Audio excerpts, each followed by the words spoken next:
In this video clip, we are talking about the inferior view of skull. With the mandible removed, the inferior surface of the skull extends from the upper incisor teeth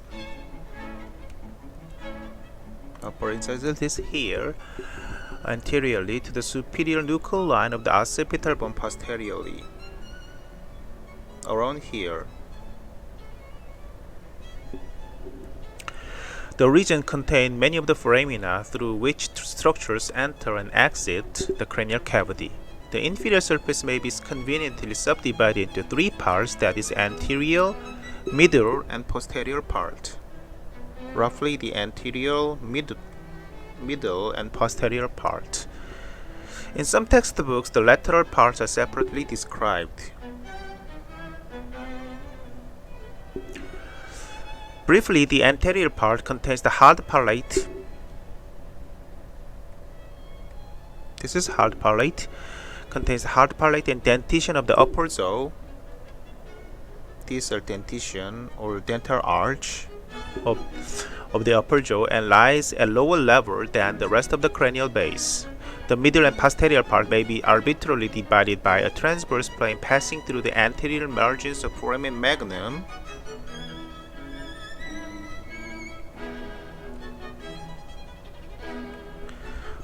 Probably this one, but it is not absolute or precise. The middle part is occupied mainly by the sphenoid bone, the apices of the petrous processes of temporal bone, and the basilar part of the occipital bone.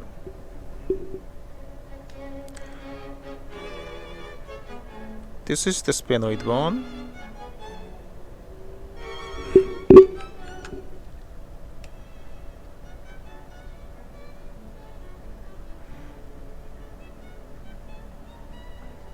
And the petrous part of the temporal bone and the basilar part of the occipital bone. If we describe the lateral part separately, it contains zygomatic arch, mandibular fossa, and tympanic plate and styloid and mastoid process. Probably these areas are lateral part. The posterior part lies in the midline and is formed almost exclusively from the occipital bone. This is occipital bones. Whereas the middle and posterior parts are directly related to the cranial cavity, that means the middle and posterior cranial fossae. The anterior part is some distance from the anterior cranial fossa because there is a nasal cavity between the anterior part and the anterior cranial fossa.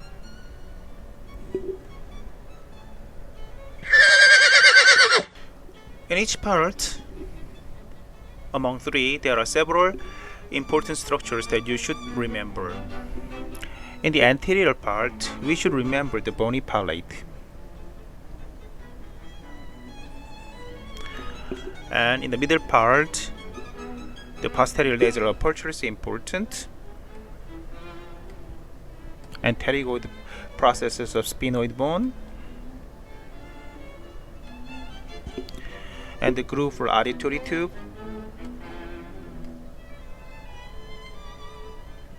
and mandibular fossa here, and the structures lie in the line connecting from the mastoid process to the ala vomer. The line can be drawn like this. This is a mastoid process. This is the ala vomer. In the posterior part, we should remember and understand the foramen magnum here, and the basilar part of the occipital bone, and the lateral part of occipital bones,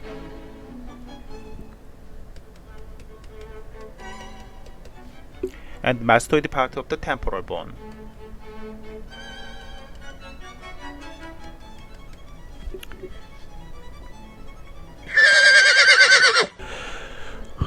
Let's move on to the anterior part of the inferior view of skull. This part is mainly composed of the bony palate with the upper dental arch or superior alveolar arch accommodating the 14 to 16 maxillary teeth.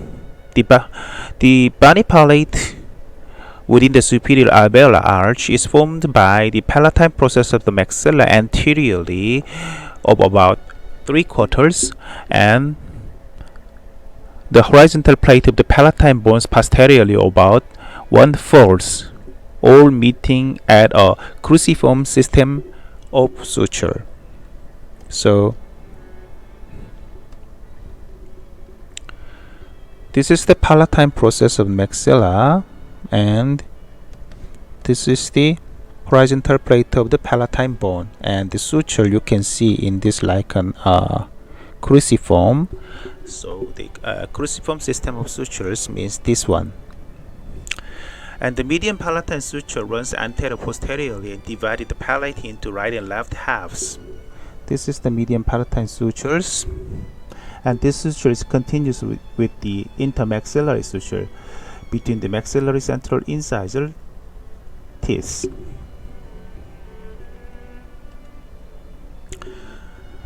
The transverse palatine or palatomaxillary sutures runs transversely across the palate between the maxilla and palatine bone. This is the transverse palatine sutures. The palate is arched and sagittally and transversely. It means that there is a curve like that, anterior posteriorly and the transversely. Its depths and breadths are variable but are always greatest in the molar region. In this molar region, the depths and breadths are the maximum. A total of 8 structures exist in this part, which you should understand. Let's write down that structures. The first one is incisive foramen. Second one is a greater palatine foramen. Third one is the lesser palatine foramen. Fourth one is the palatine spine or grooves. The next is the transverse ridge.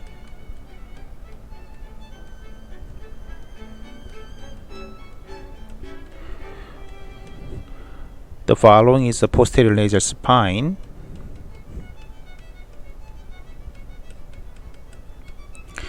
Seventh is median palatine suture.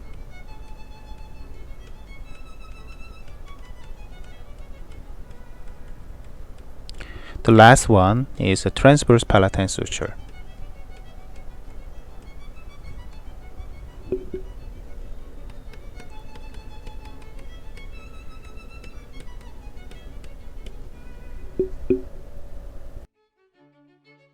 Let's look into these structures in more detail.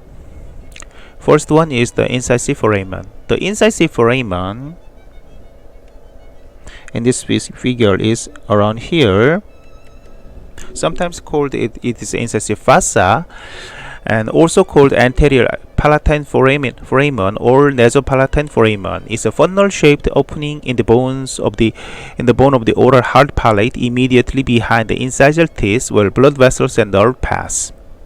The incisive foramen is continuous with the incisive canal, and this foramen or group of foramina is located behind the central incisal teeth in the incisive fossa of the mandible. The incisive foramen receives the nasopalatine nerve from the floor of the nasal cavity along with the branch of the sphenopalatine artery, that is the descending septal artery, which supplies the mucous membrane covering the hard palate of the mouth. Usually, the left nasopalatine nerves traverses the anteriorly, and the right nerve traverses posteriorly. The next structure is the greater palatine foramen. In this figure, this one is the greater palatine foramen. At either posterior angle of the hard palate is the greater palatine foramen for the transmission of the descending palatine vessels and the greater palatine nerve. And these vessels and nerves are running anteriorly and medially through this direction toward the center line. From it is a groove for the same vessels and nerve.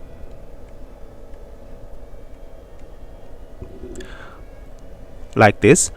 And the lesser palatine foramina. Behind the greater palatine foramen is a pyramidal process of the palatine bone. This one.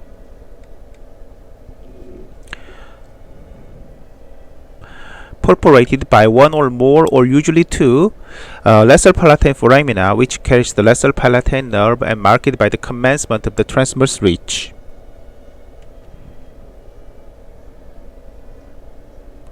This is the lesser palatine foramina. For the attachment of the tendinous expansion of tensor veli palatini, which will be discussed shortly later. The palatine spine or palatine grooves.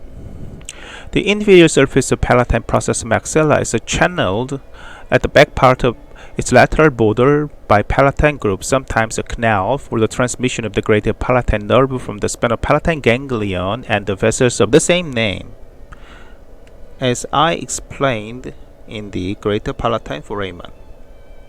Like this. The palatine spine are the longitudinal ridge along the palatine grooves on the inferior surface of palatine process maxilla.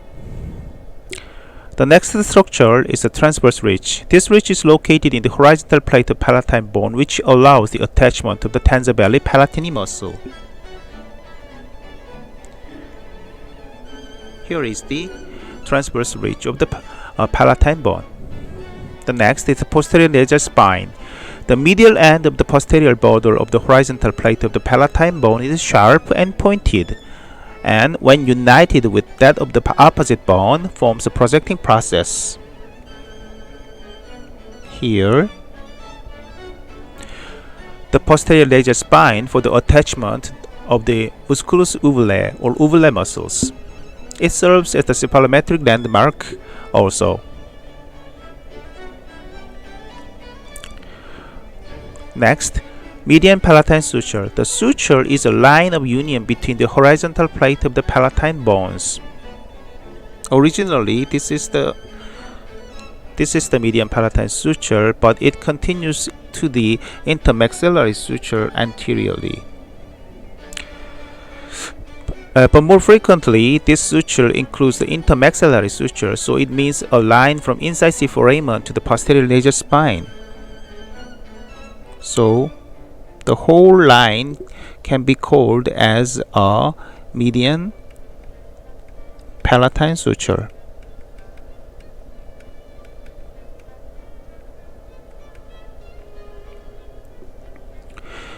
If we strictly designate it from here to here, it can be intermaxillary suture.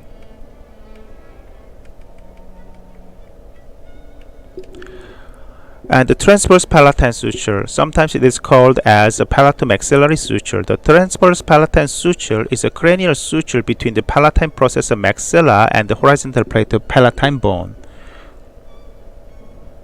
This one.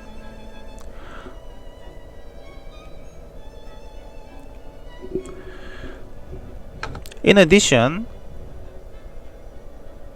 the palate is pierced by many other small foraminas and is marked by pits of palatine glands.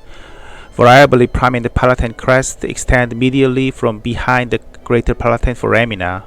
The posterior border projects back as the posterior nasal spine. In the adult, the alveolar arch normally bears maximum of the 16 sockets of alveoli. For the maxillary teeth, the sockets vary in size and depth, and some are single and some are subdivided by septa according to the morphology of the dental roots. The nasal cavity lies above the hard palate and are separated by the nasal septum in the midline. The bony nasal septum is formed from the perpendicular plate of the ethmoid bone superiorly and the vomer inferiorly. The upper border of the vomer approximates to the inferior aspect of the body of the sphenoid, where it expands into an ala on each side.